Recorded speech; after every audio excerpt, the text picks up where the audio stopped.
Salam sehat saudara. Jumpa lagi, sukacita bisa berjumpa dengan saudara dalam renungan singkat saudara. Dan hari ini kita pada seri yang kelima dengan topik mengenal Tuhan. Sekali lagi, ini mestinya seri yang kelima. Cuma kemarin saya ada banyak kesibukan sampai malam berjaga-jaga untuk siaran RPK saudara. Maka kemarin tidak sempat saya buat. Hari ini kita akan bahas seri 5, topik mengenal Tuhan. 1 Korintus 2 ayat 11. Siapa gerangan di antara manusia yang tahu apa yang terdapat dalam diri manusia selain roh manusia sendiri yang ada di dalam dia? Demikian juga pula lah tidak ada orang yang tahu apa yang terdapat di dalam diri Allah selain roh Allah, saudara. Jadi roh manusia yang bisa mengetahui tentang manusia itu sendiri. Dan roh manusia ini tidak akan dapat mengetahui tentang manusia yang lain. Karena dia terbatas, saudara. Sekali lagi dia terbatas. Dia cuma bisa mengetahui tentang dirinya sendiri. Jadi rohnya dia cuma mengetahui tentang dirinya sendiri. Rohnya Doni cuma mengetahui tentang manusia, tentang Doni, saudara. Dan tidak akan dapat mengetahui tentang manusia yang lain. Nah, saudara, demikian juga kecuali Allah. Allah Maha tahu, saudara. Dia pasti mengetahui tentang saya, tentang saudara. Mulai hari ini, tentang semua orang di muka bumi dia tahu tentang manusia. Bahkan bukan cuma sekarang, sampai kapanpun dia tahu apa yang akan terjadi terhadap manusia. Dia tahu tentang manusia karena dia Maha Kuasa.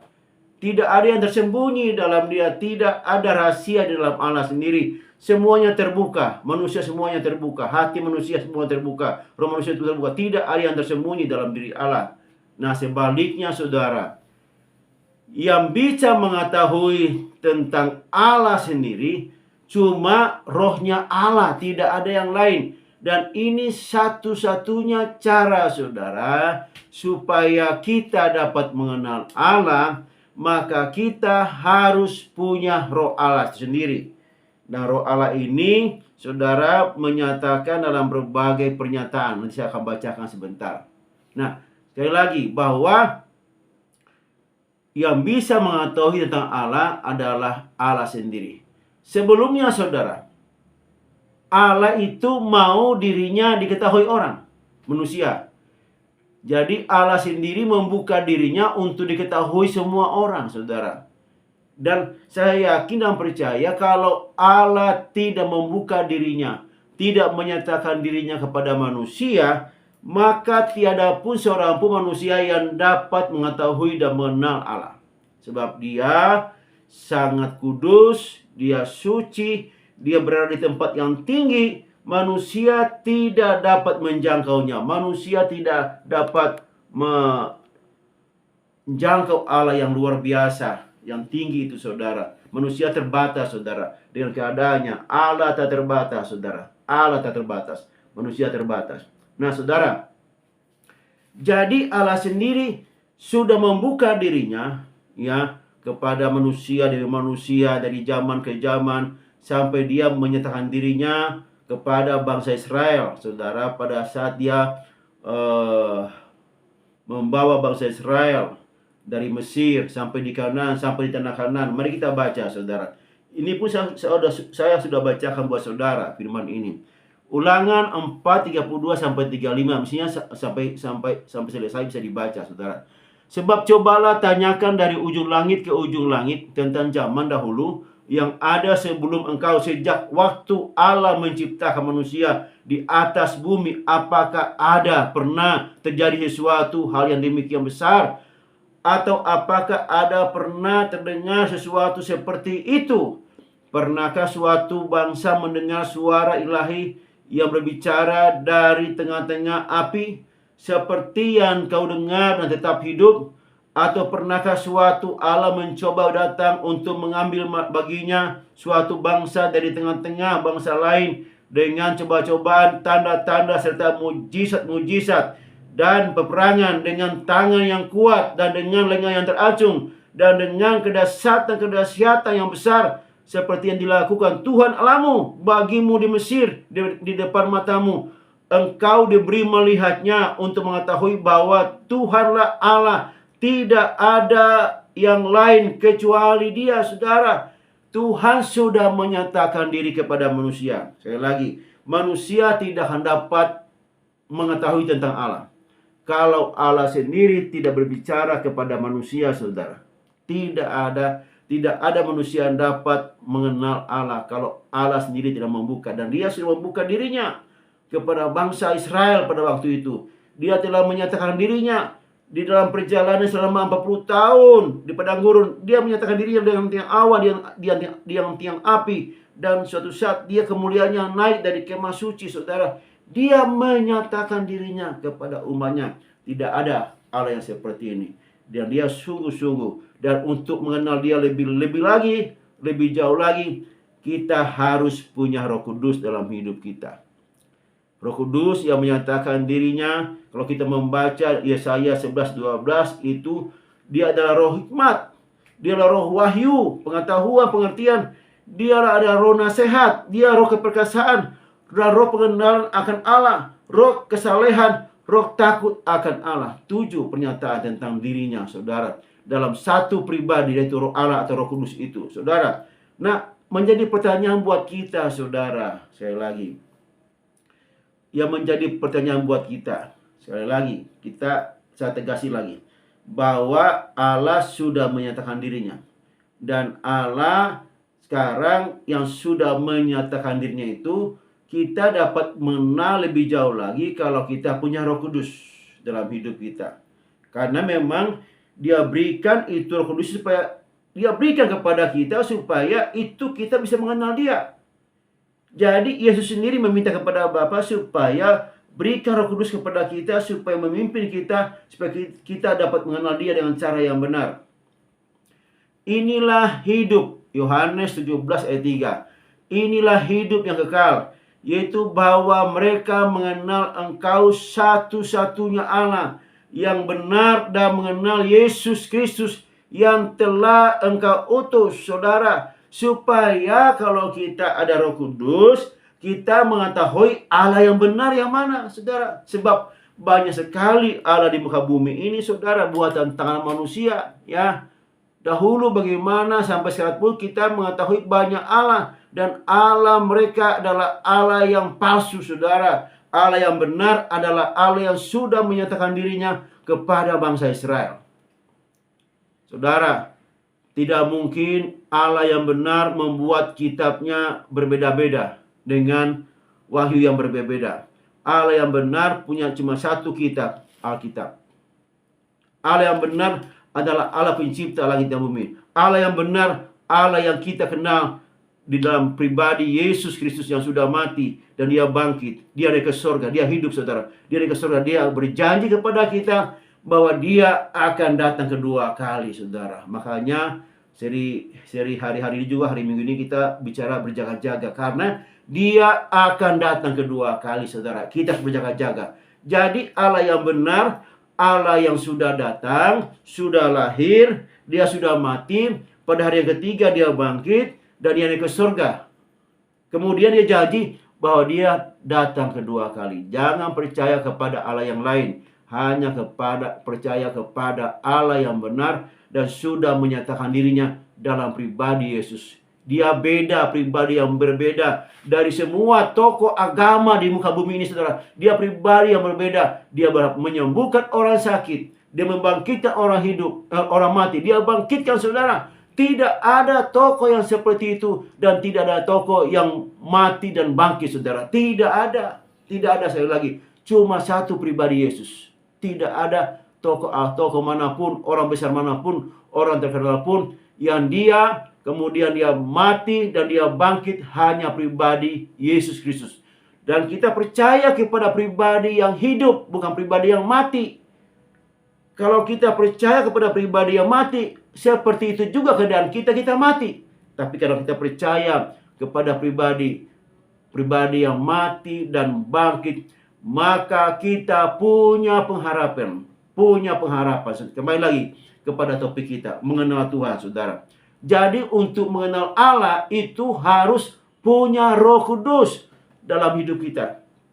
Sekarang, saudara, bagaimana caranya supaya kita punya Roh Kudus? Ini pertanyaan paling penting. Ini yang paling utama.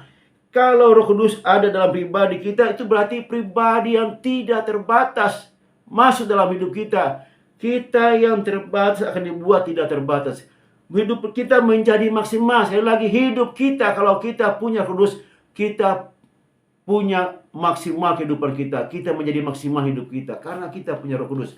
Tapi bagaimana caranya, kalau kita bertanya lagi, bagaimana caranya supaya saya punya Roh Kudus dalam hidup saya? Nah, ini yang paling penting. Dan kita bahas selanjutnya, saudara. Mari kita membuka Yeskiel 36 ayat 25 sampai 27. Kita kembali dulu kepada perjanjian lama. Nanti kita selanjutnya kita akan terus sampai ke perjanjian baru, saudara. Yeskiel 35 25 sampai 27. Yeskiel 36 ayat 25 sampai 27. Aku akan mencurahkan kepadamu air jernih yang akan mentahirkan kamu dari segala kenajisanmu, dari semua berhala-berhalamu. Aku akan mentahirkan kamu. Ayat 26. Kamu akan kuberikan hati yang baru dan roh yang baru di dalam batinmu, dan aku akan menjauhkan dari tubuhmu hati yang keras, dan kuberikan kepadamu hati yang taat. Ayat 27. Rohku, ini bicara huruf besar. Rohku atau Roh Allah atau Roh Kudus akan kuberikan diam dalam batinmu, dan aku akan membuat kamu hidup menurut segala ketetapanku, dan tetap berpegang pada peraturan-peraturanku dan melakukannya. Amin, saudara. Rahasianya, saudara. Jadi yang pertama, supaya Roh Kudus ada dalam diri kita, Allah sendiri yang membuatnya, yaitu Dia mencurahkan air jernih untuk mentahirkan kita, untuk menyembuhkan kita, menyucikan kita, membuat kita kudus di hadapannya, supaya dari segala apa? Ditahirkan dari segala kenajisan dan berhala-berhala, saudara. Dua hal ini yang Tuhan sangat benci, saudara. Kenajisan dan berhala. Kenajisan itu bicara percabulan, saudara.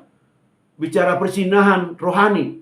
Dan bicara persinahan jasmani. Kenajisan, percabulan, saudara. Itu bicara persinahan jasmani. Dan juga berhala-berhala. Tuhan sangat benci. Itu bicara persinahan rohani. Persinahan rohani, jasmani, itu sangat Tuhan benci. Bagaimana kita melihatnya bahwa Dia sangat membenci, saudara? Mari kita membuka Ulangan 5 ayat 7 sampai 9. Ini bicara percinahan rohani, saudara. Jangan ada padamu Allah lain di hadapanku. Nih, jangan ada Allah lain. Tuhan sangat benci kalau saudara menyembah Allah lain. Jangan ada Allah lain di hadapan Tuhan, di dalam dirimu, saudara. Jangan membuat bagimu patung, saudara, yang menyerupai apapun yang ada di langit di atas, atau yang ada di bumi di bawah, atau yang ada di dalam air di bawah bumi, saudara. Lalu apa? Lalu engkau sujud. Jangan sujud menyembah kepadanya atau beribadah kepadanya. Sebab aku, Tuhan Allahmu, adalah Allah yang cemburu. Sekali lagi, Allah yang cemburu, yang membalaskan kesalahan bapa kepada anak-anaknya dan kepada keturunannya, yang ketiga dan keempat, dari orang-orang yang membenci aku. Saudara, ini tegas, saudara. Saudara boleh membuat patung-patung menjadi hiasan di taman, tidak apa-apa. Tapi manakala itu saudara sembah sebagai Allah, maka Allah sangat murka benci, saudara. Jangan sampai di kehidupan kita ada seperti itu, saudara. Nah, penyembah berhala itu banyak, saudara. Dan mungkin masih terjadi mungkin terjadi sampai saat ini, saudara. Ada banyak orang membuat Allah-Allah buatannya sendiri dan disembah. Allah buatan tangan manusia dan disembah. Begitu bodohnya manusia, saudara. Dia membuat patung dan diletakkan pada tempat yang terbaik dia sembah. Padahal dia tidak bisa berbicara. Dia tidak bisa ngomong, saudara. Dia tidak bisa mendengar. Dia tidak bisa memegang apapun. Dia tidak bisa berjalan. Tapi disembah. Begitu bodohnya manusia, saudara. Begitu dia sudah dibutakan dengan ilah-ilah zaman sekarang. Dia membuat Allah sendiri. Dan Allahnya itu pasti tidak bisa menolong dia, saudara. Kita bakar pun dia tidak akan menolong dia, saudara. Pasti kebakar kalau kita bakar. Atau kita bawa kemana-mana, dia pasti ikut, saudara. Nah, batu atau kayu yang dibuat, ya tidak bisa membuat apa-apa. Benda mati. Atau mungkin saudara saat ini, saudara, kita banyak ke kuburan, kita berziarah, lalu kita meminta sesuatu di sana, kita berbisik, minta apa buat keluarga, buat anak, buat cucu dan sebagainya. Kita minta kepada orang mati, saudara. Orang mati itu sudah tidak di situ lagi. Dia udah ke tempat lain, saudara. Tempatnya pun tidak mengenal dia, saudara. Tidak mengenal dia tempatnya. Saudara, orang mati itu udah terpisah dengan kita. Saudara, ini penyembahan berhala. Dan banyak lagi, saudara. Misalnya kita bikin rumah, lalu ada potong ayam, lalu disiram darahnya ke tempat-tempat di mana kita bisa siram. Kita membuat lahan dan sebagainya, kita potong ayam, disiram darahnya, saudara. Ini semua adalah bentuk-bentuk atau praktek-praktek penyembahan berhala. Kita membuat di pintu kita ada jimat-jimat supaya nanti katanya ini penangkal. Kalau ada roh jahat tidak mungkin masuk. Saudara, kita membawa gelang-gelang di tangan kita, lalu di situ ada jimat-jimatnya, saudara. Kita membawa di kantong kita ada kain-kain yang mungkin kita bilang ada jimat. Itu semuanya penyembahan berhala. Dan itu Tuhan benci, saudara. Tuhan benci. Dan kenapa dia benci? Sampai kutuknya dikatakan begini, Aku Allah yang cemburu, ia membalaskan kesalahan bapa kepada anak-anaknya, kepada keturunan yang ketiga dan keempat dari orang-orang yang membenci aku. Jadi penyembah berhala itu bukan cuma dia yang dikutuk, sampai keturunan 3-4 dikutuk, saudara. Ini resikonya, saudara. Bapa kita yang membuat penyembah berhala, kita yang dikutuk, saudara. Ini resiko. Karena memang Tuhan sangat membenci penyembah berhala ini, sampai kesalahannya itu ditimpakan kepada anak cucunya sampai keturunan yang keempat. Jadi berhati-hatilah, saudara. Jangan sampai kita masuk dalam penyembah berhala ini, karena ini tragis buat anak cucu kita, saudara. Lalu kalau kita membaca lain lagi, saudara, ini penyembahan berhala itu perzinahan secara rohani. Lalu bagaimana dengan perzinahan secara jasmani, saudara? Kita bisa membuka Ulangan 23 ayat 2.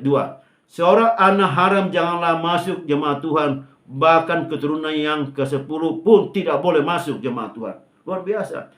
Ini yang dahulu perjanjian lama, Taurat Tuhan. Anak haram tidak boleh masuk dalam jemaat Tuhan. Itu fatal, saudara. Itu dulu ya. Tapi saya mau katakan ini, mengapa Tuhan benci sampai begitu? Karena memang dia benci sampai keturunan itu dikenakan kutuk, saudara. Dia sangat benci kepada perzinahan, saudara. Perzinahan rohani maupun perzinahan jasmani. Tapi luar biasanya, bagaimana bangsa Israel hidup dalam kehidupan seperti itu, dalam perzinahan. Dia bilang, aku akan mencurahkan air jernih yang akan mentahirkan kamu, memulihkan kamu, menyembuhkan kamu. Saudara, dari segala kenajisanmu, dari semua berhala-berhalamu, aku akan mentahirkan kamu. Dia membuat pulih, dia membuat sembuh, dia membuat kudus dan suci lagi. dengan cara mentahirkan dengan air jernih, saudara. Kemudian setelah ini selesai tahap pertama ini, dia bilang gini, kamu akan kuberikan, ayat 26, kamu akan kuberikan hati yang baru dan roh yang baru dalam batinmu, dan aku akan menjauhkan dari tubuhmu hati yang keras, dan kuberikan kepadamu hati yang taat. Saudara, setelah pentahiran ini sudah bersih, baru Tuhan jadikan kita punya hati yang baru dan roh yang baru. Hati yang lama, roh yang lama itu penuh kenajisan dan berhala-berhala. Dia mau memberikan kepada kita hati yang baru dan roh yang baru. Dia berikan kepada kita, saudara. Dia gantikan hati yang lama, roh yang lama dengan hati yang baru dan roh yang baru, saudara. Dan dia akan menjauhkan daripada kita hati yang keras, dan kuberikan kepadamu hati yang taat. Hati yang lama itu pemberontakan, saudara. Hati yang lama itu hati yang keras, saudara. Memberontak semuanya di hati yang lama. Tapi sekarang Tuhan berikan kepada kita hati yang baru dan roh yang baru. Setelah hati yang baru dan roh yang baru ini diberikan, saudara, baru ayat 27 berkata, Rohku. Rohnya dalam kata huruf besar, saudara, dalam huruf besar. Rohku, roh Allah, Roh Kudus akan kuberikan diam dalam batinmu, dan aku akan membuat kamu hidup menurut segala ketetapanku, dan tetap berpegang pada peraturan-peraturanku dan melakukannya, saudara. Jadi ada 2 tahap sebelum Roh Kudus diberikan kepada kita. Ini semua yang membuatnya Tuhan, bukan kita, saudara. Tuhan sendiri mentahirkan kita, Tuhan sendiri memberikan hati yang baru, roh yang baru kepada kita, dan Tuhan sendiri yang memberikan kepada kita roh untuk diam dalam hati kita, dalam hidup kita, saudara. Saudara, pembahasan ini sampai di sini, tapi akan berlanjut. Kita bertanya, bagaimanakah Roh Kudus itu masuk dalam pribadi, dalam hidup saya dengan cara ini? Kita mulai dari Yeskiel 36 ayat 25 sampai 27. Sekali lagi, kita bertanya, bagaimanakah Roh Kudus itu masuk dalam hidup saya dan berdiam di diri saya? Mulai dari Yeskiel 36 25 sampai 27. Nanti kita akan bahas lebih lanjut lagi hari besok dan seterusnya. Kita akan masuk sampai di perjanjian baru. Bagaimana caranya? Dari awalnya ini Tuhan sudah berikan solusinya. Tuhan sudah berikan caranya. Bagaimana Roh Kudus itu untuk diam dalam hidup kita. Terima kasih Bapa di sorga. Terpujilah Engkau Tuhan. Engkau sudah membuka dirimu, dan saatnya kami diberikan Roh Kudus untuk lebih mengetahui dan mengenal Engkau Tuhan. Biarlah pelajaran selanjutnya Engkau pimpin, tuntun kami, supaya kami boleh mengerti tentang Engkau, tentang dirimu. Di dalam nama Tuhan Yesus, sama-sama kita katakan amin. Tuhan berkati kita semua. Haleluya. Amin.